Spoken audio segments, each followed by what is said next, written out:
For today's video, healthy ulam naman ang gagawin natin. Magluluto tayo ng pork ampalaya. Kaya kung interesado ka, panoorin mo na para makapagluto ka na rin. Kailangan lang natin ng isang large size na ampalaya. Tatanggalin lang natin yung kanyang mga buto. At i-slice sa desired yung laki.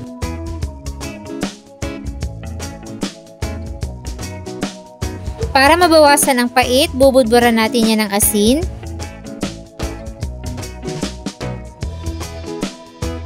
At ibababad ng 5 minuto. Tapos, huhugasan natin yan ng mga 5 hanggang 7 beses para matanggal yung alat at pait. After mahugasan, itabi lang muna. Then, magigisa na tayo ng sibuyas.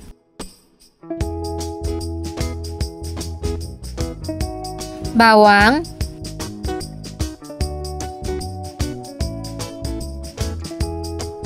Tapos, igigisa na natin yung ating pork belly.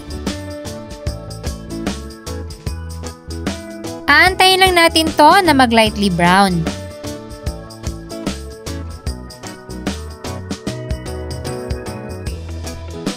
Tsaka tayo maglalagay ng 3 tablespoon ng toyo, 2 tablespoon ng oyster sauce, at ground black pepper.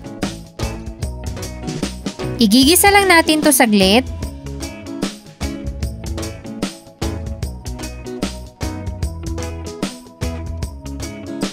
At lalagyan natin ng konting tubig. Palalambutin lang muna natin yung ating pork belly.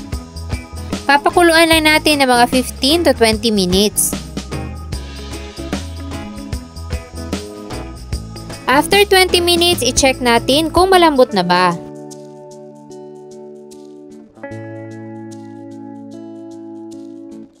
At dahil malambot na yung ating pork, ilalagay na natin yung ating ampalaya.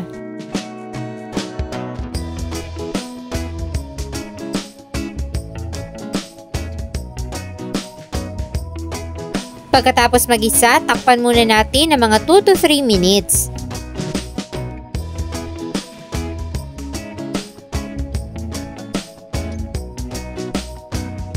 Lagyan ng konting tubig para sa sarsa.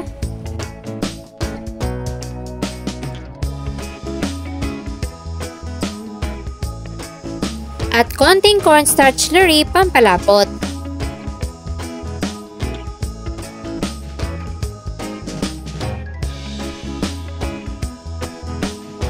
Mag-a-adjust na din tayo dito ng timpla. Maglalagay lang ako lang all-in-one seasoning at black pepper. Haluin na lang natin to and then pwede nang i-serve yung ating pork ampalaya. Kaya kung wala ka ng idea kung ano ang uulamin, itry mo naman to. Napakadali lang at very healthy pa. Kaya ano pang hinihintay mo, nandyan lang sa ibaba ang kompletong listahan ng mga sangkap. Sana ay nagustuhan nyo ang ating gulay recipe for today. Enjoy!